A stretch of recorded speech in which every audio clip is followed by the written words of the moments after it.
जी हाँ दोस्तों, आपने बिल्कुल सही सुना। आने वाला 1 महीना शादी, विवाह, शुभ कार्य के लिए बिल्कुल ही वंचित है। 1 महीने तक अब कोई भी शादी विवाह नहीं होंगे, किसी भी तरह का मांगलिक कार्य, शुभ कार्य इस समय पे बिल्कुल नहीं होगा। आप देखेंगे दुकानों का उद्घाटन हो गया, प्रॉपर्टी खरीद लेन-देन हो गई, शादी विवाह हो गया, किसी भी तरह का कोई भी मांगलिक कार्य जो भी है, अब 1 महीने तक नहीं होगा। उसका केवल और केवल कारण है खर मास का लग जाना।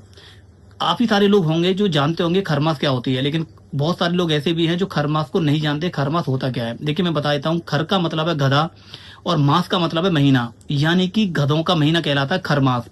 तो कल यानी कि आप देखिए 16 दिसंबर 2025 से लेकर 14 जनवरी तक, मकर संक्रांति तक, 1 महीने तक लगातार खरमास लगेगा, जिसमें कोई भी शुभ कार्य नहीं होता है।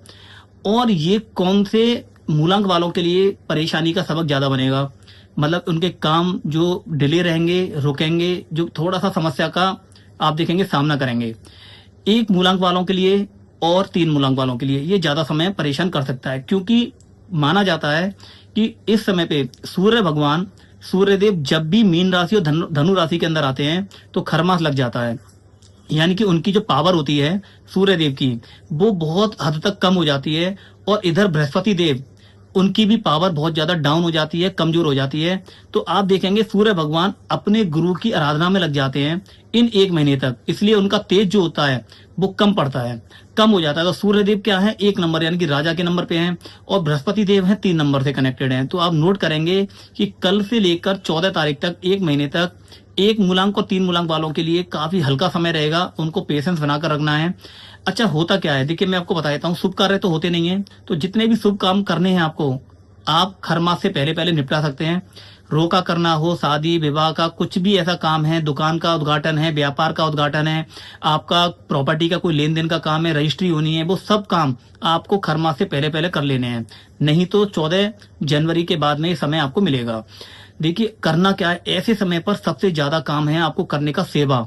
जितनी ज्यादा आप दान पुण्य सेवा का काम करेंगे, भगवान विष्णु की आराधना करेंगे, उतना ज्यादा आपके लिए ये फलदायक होगा। ये महीना आप जितना ज्यादा सेवा का काम करेंगे, उतना ही ज्यादा आने वाला समय, जैसे ही आपका जनवरी आएगा, 14 जनवरी के बाद आप देखेंगे 100% से ज्यादा रिजल्ट आपको मिलेगा। तो इसीलिए खर मास में अगर एक तरीके से देखा जाए तो पूजा पाठ ही केवल करनी है। दीपदान करें, तुलसी जी की पूजा करें, और भगवान विष्णु की पूजा जरूर करें। और कोशिश करें ऐसे समय पर आप गरीबों को कंबल बांटें, गरीबों की सेवा करें, गाय की, डॉग्स की, कुत्तों की, जितना ज्यादा आप सेवा करेंगे इस खरमास में, उतना ही ज्यादा आप देखेंगे कि आपकी सेवा का फल उसे कहीं डबल तिबल 4 गुना भी हो सकता है, ये आपको मिलेगा।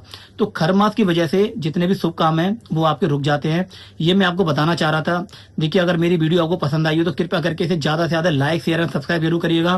किसी भी तरह का आपको कोई प्रॉब्लम है, समस्या है, समझ नहीं पा रहे हैं, तो नीचे कमेंट में आप जरूर लिखिएगा। नमस्कार, राधे राधे।